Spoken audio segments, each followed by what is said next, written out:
दोस्तों क्या खरीदना ये काफी इंपॉर्टेंट है, लेकिन क्या नहीं खरीदना ये भी उतना इंपॉर्टेंट है। तो इस वीडियो में हम कुछ कंपनीज के बारे में डिस्कस करने वाले हैं जिनको एक लॉन्ग टर्म के इन्वेस्टर को, एक निवेशक को नहीं खरीदना चाहिए। अगर आपने इन कंपनीज के स्टॉक को खरीद भी लिया है तो प्रॉपर स्टॉप लॉस आपको लगा के चलना चाहिए। तो फर्स्ट कंपनी की बात करें तो कंपनी का नाम है वोडाफोन आइडिया।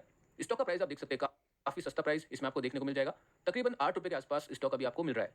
आज आप देख सकते हैं काफी बड़ी गिरावट स्टॉक के अंदर आपको देखने को मिली है। तकरीबन 5.36% की बड़ी गिरावट आपको स्टॉक के अंदर आती हुई मिली है।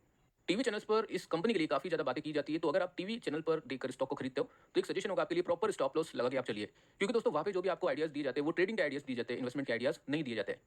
इन्वेस्टमेंट के लिए आपको मैंने बताया था कि कैसी कंपनी खरीदनी है। आपको इन्वेस्टमेंट के लिए हमेशा ऐसी कंपनी खरीदनी है जिसकी सेल्स आपको कंटिन्यूअसली बढ़ती हुई दिखाई दे और जिसके प्रॉफिट्स आपको कंटिन्यूअसली बढ़ते हुए दिखाई दे। वोडाफोन आइडिया की बात करें तो आप देख सकते हैं कंपनी की सेल्स कुछ इस तरह से आपको बढ़ती हुई दिखाई देगी, कुछ वॉलेटिलिटी के साथ में आपको कंपनी की सेल्स बढ़ती हुई दिखाई देगी। और प्रॉफिट की बात करें तो आप देख सकते हैं यहाँ पे कंपनी को प्रॉफिट नहीं था और यहाँ से कंपनी ने लॉस बुक करना स्टार्ट कर दिया। तो अल्टीमेटली आप देख सकते हैं कंपनी अभी नुकसान में चल रही है और कंपनी नुकसान में है, इसीलिए आपको स्टॉक का प्राइस भी काफी सस्ता देखने को मिल रहा है। काफी लोग ये बात समझते नहीं है और सस्ते स्टॉक के अंदर इन्वेस्टमेंट करना शुरू कर देते हैं। मुझे लगता है कि अगर आपको टेलीकॉम में इन्वेस्टमेंट करना है तो रिलायंस अभी काफी अच्छा ऑप्शन रहेगा। जियो प्लेटफॉर्म के बाद में रिलायंस काफी बदल चुका है और टेलीकॉम में अगर आपको इन्वेस्टमेंट करना है तो डीप पॉकेट का जो मोड है वो आपको रिलायंस के पास देखने को मिलेगा। अगले स्टॉक की बात करें तो कंपनी का नाम है वेदांता लिमिटेड। स्टॉक का प्राइस आप देख सकते हैं 308 रुपए का स्टॉक अभी आपको काम करता हुआ मिलेगा। ये भी काफी सस्ता स्टॉक है, इसीलिए रिटेल इन्वेस्टर्स इसमें भी काफी ज्यादा इन्वेस्टमेंट करते हैं। दोस्तों जो भी मैं आपको स्टॉक बता रहा हूं अभी इस वीडियो में वो सभी स्टॉक्स टीवी चैनल्स पर काफी ज्यादा डिस्कस किए जाते हैं।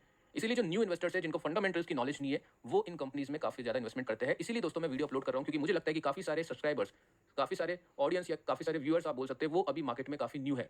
आप देख सकते हैं आज इसके अंदर 2% की तेजी देखने को मिलेगी। वैसे दोस्तों कंपनी खराब नहीं है, फंडामेंटल इतने बुरे नहीं है, लेकिन अगर आपको कंसिस्टेंसी के साथ में अच्छा परफॉर्मेंस चाहिए तो मुझे लगता है इस कंपनी से आपको दूर रहना चाहिए।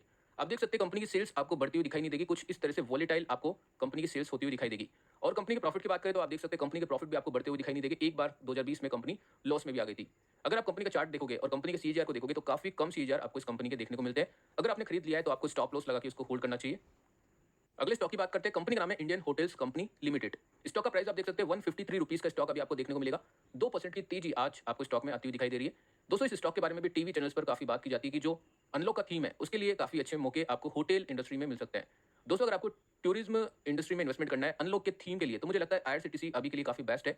होटल से आपको बच के रहना चाहिए क्योंकि इनके प्रॉफिट की जो स्टेबिलिटी है, जो प्रॉफिट की ग्रोथ है वो काफी कम आपको देखने को मिलेगी।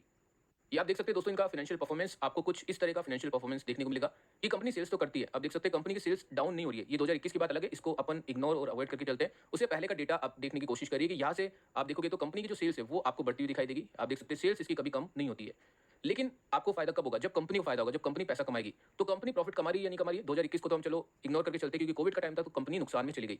लेकिन आप देख सकते हैं 2017 में क्या था? 2017 में ना कोविड था, ना कोई ऐसी महामारी, ना कोई ऐसी बीमारी थी। तो आप देख सकते हैं 2017 में भी कंपनी लॉस में चली गई थी। 2018 में कंपनी प्रॉफिट में आ गई, लेकिन उसके बाद में भी आप देखोगे तो प्रॉफिट के मार्जिन काफी कम थे और 2019 में भी प्रॉफिट के मार्जिन काफी कम थे और 2020 में भी प्रॉफिट के मार्जिन काफी कम है। तो दोस्तों ऐसी कंपनीज को आपको इग्नोर करके चलना चाहिए। अगर आपको इंडियन होटल पसंद है तो फिर आप रख सकते हैं, लेकिन मुझे लगता है प्रॉपर स्टॉप लॉस आपको लगा के चलना चाहिए। अगर आप होटल में इसके अलावा कोई स्टॉक पूछोगे तो पर्सनली मैं बताऊं तो मुझे कोई भी होटल का स्टॉक पसंद नहीं है। अब ये मेरा पर्सनल व्यू है, आप इससे डिसएग्री भी कर सकते हैं, अग्री भी कर सकते हैं। आपको लगता है कोई होटल का स्टॉक है तो कमेंट में आप बता सकते हैं कि कौन सा होटल का स्टॉक काफी अच्छा है। बाकी दोस्तों होटल के स्टॉक के अंदर कभी भी आपको कंसिस्टेंसी के साथ में ग्रोथ देखने को नहीं मिलेगी, चाहे वो कितना भी बड़ा होटल क्यों ना हो। अगले स्टॉक की बात करें तो कंपनी का नाम है जी एंटरटेनमेंट लिमिटेड।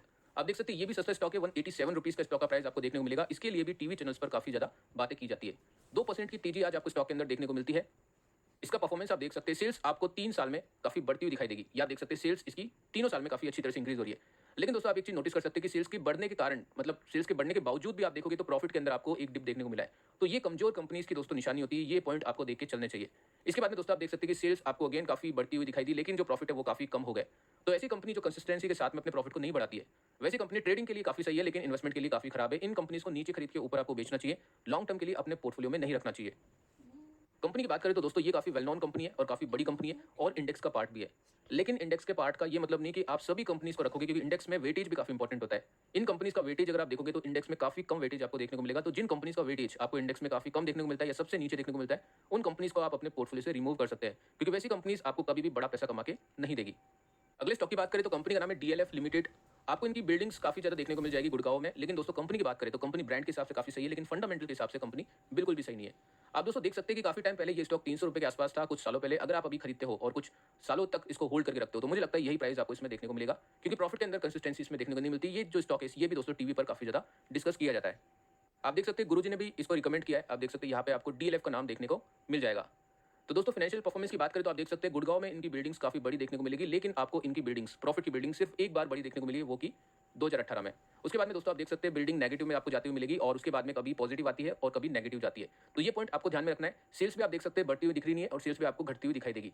तो ऐसी सभी कंपनीज में कितनी भी टीवी पर रिकमेंडेशन आए, आपको इनके बहकावे में नहीं आना है। आपको ओनली फंडामेंटल जो स्ट्रॉन्ग कंपनीज है, जो लॉन्ग टर्म के लिए टिक पाएगी, उन कंपनीज में ही दोस्तों इन्वेस्टमेंट करना चाहिए। बाकी किसी भी कंपनी में अगर आप खरीदारी करते हैं तो स्टॉप लॉस के साथ में खरीदारी करनी चाहिए, अदरवाइज आपका पैसा वेस्ट हो सकता है। 80% या 100% भी आपको इन कंपनीज में नुकसान हो सकता है। तो दोस्तों फिलहाल वीडियो में इतना ही। अगर आपको वीडियो पसंद आए तो लाइक कर देना, चैनल पर न्यू हो तो सब्सक्राइब कर देना, बेल आइकन हिट कर देना। मिलते हैं नेक्स्ट वीडियो में किसी और इन्फॉर्मेशन के साथ।